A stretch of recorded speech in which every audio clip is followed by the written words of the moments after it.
What's up, guys? So I'm just chilling. So, we'll make some videos. My name's Aaron, and start with the most important thing. It's God. So,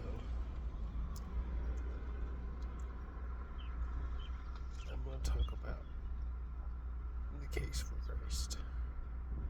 I'm going to try to keep it kind of simple, but also kind of in depth as well.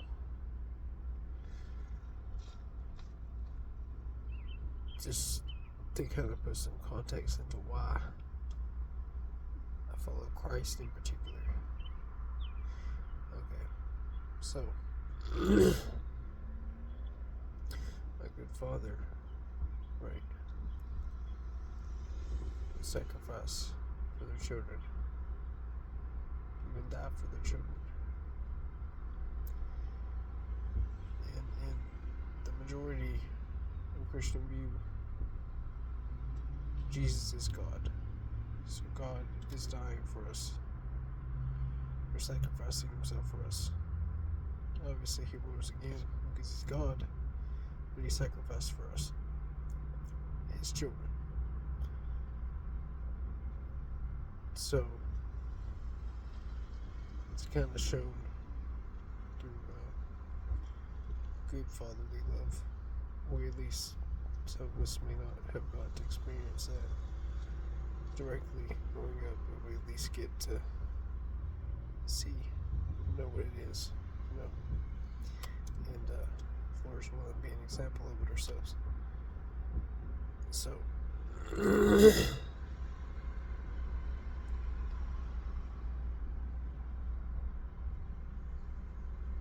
we have been treated in that way in the Bible as well as children, such as in the Old Testament we had the laws, the rules when we were children, and we grew until Christ, right? And then we were matured, and it was written on our hearts. And now that we're adults, we have freedom. But what our parents or God taught us is still good, right? Just because we can go against it doesn't mean we should. Like Paul said, does that mean the law is bad? God forbid. Of course not.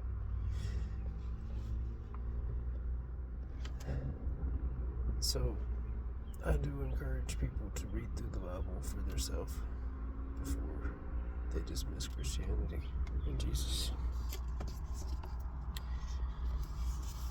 And people may argue, oh, well, there are other religions, other gods. There's no other God like Christ. And don't think I say that in ignorance. I've read the Quran. I've read the Bhagavad Gita. Maybe I'm pronouncing that wrong, forgive me.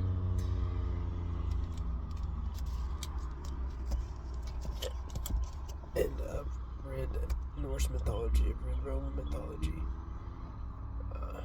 Obviously through Christianity I've studied Jewish beliefs, and when they differ from the Bible, they're more pharisaical. Is that a word? More in line with the Pharisees, I should say, which is very condemning and out of context to live in that way, because we are not Israel at the time of leaving Egypt. So,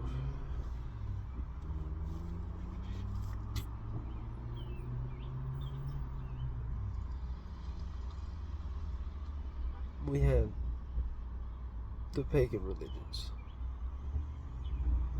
which are Norse, Roman, and Hinduism, right? Mainly. All of those are classisms. right? You have the rich, the middle class, the lower class, and the slaves, right? And they're not really interchangeable. Like, even when slaves are freed, they're still treated like the scum of society in most of these things. And you're not going to become royal. You have to be born royal. Like, it's classism. If you want to learn more about classism, it's a whole different video. And Muslim culture in the Quran is real. You do not treat anybody else except for Muslims with the same respect as you do a Muslim. And at the end of the day, if it was how they wanted it to be, all non-Muslims would be paying a tax. I don't want to say it incorrectly. It starts with a J, but they'd be paying a tax, and they'd be treated like the scum of society. Christianity is taught to love your neighbor and to take care of the poor and take care of the sick and take care of the hungry. And that is somewhat mentioned in the Quran as well. We'll give it that. But there's too many other things that are not. Like, basically, have multiple wives. You can have, sexual relations with your slaves. It doesn't mention needing their consent. And the Prophet was, like, historically proven to be with a 9-year-old. So those are signs to me not to follow that. But some would also argue, oh, there's Buddhism and Jainism and these things. Okay. I have a level of respect for those. But the peace, the care for life and others and every living thing, I have a very high level of respect for that. But it seems like they disregard God to a point. And sometimes Buddhism sometimes has Hinduism influences due to Buddha being from a Hindu culture. But it seems they disregard God sometimes. And I don't think they disrespect God, but I think they should get to know God. Because they can't do anything on their own. And you can look up testimonies of Buddhists becoming Christian that, per se, when they were sick, no matter how much meditation or whatever, if you have cancer, you're not just going to meditate the cancer away. And to know that Christ is with you is just a great relief. And it is faith, man. I mean, I know it's faith. Like blessed are those who believe and do not see. But you can also look up testimonies of people who have seen or had experiences with Christ. I have had a personal experience with Christ, or what I believe to be Christ, that saved me from doing some or going down a bad path in life, worse than I was already going.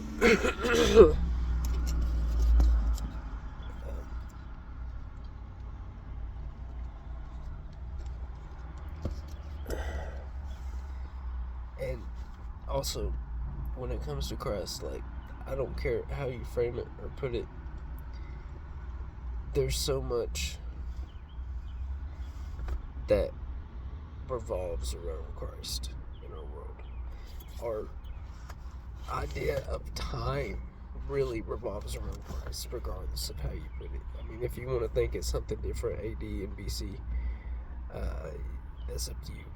But I've always knew that as after death and before Christ. And that's just how it's always been growing up, and it's like they try to change it. And there's so many, even, the atheists are fixated on Christ. Everybody's fixated on Christ. Like, as far as, like, knowing who he is. Like, it's not a small thing. it's been so influential all over the world. But anyway, I hope y'all consider it, man. Just like read it for yourself and look at it in context. Know what is going on during the time, and just get to know Christ, man. You can read the New Testament first if you want, but just know the whole Bible is God trying to raise His children, and we're rebellious, man. You know we are. If anybody has children, you know how they are. They'll beat the crap out of each other. They'll break stuff. They'll steal stuff if they could. They'll do all kinds of stuff, man. Like you can't tell me y'all have children and don't understand.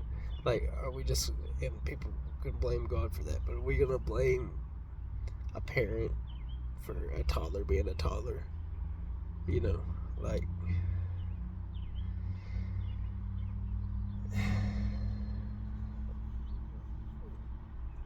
love isn't love if there's no free will, man. Also, like, people would say, oh, doesn't God just, no, let us do these things. Love isn't love if it's not free will. That's a whole other video. But anyway, I hope some of what I said made sense. Christ is real. We can talk about, the evidence for the resurrection, or this, that, and the other, or the fact that the apostles died for this and didn't deny Christ, and all the historical evidence of their ministries and Jesus' ministry and His crucifixion, and the eyewitness accounts.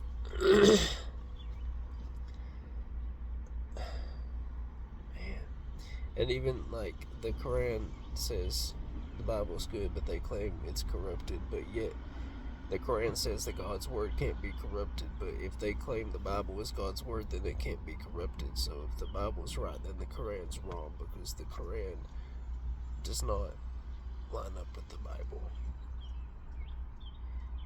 And man, I could go on for a while, but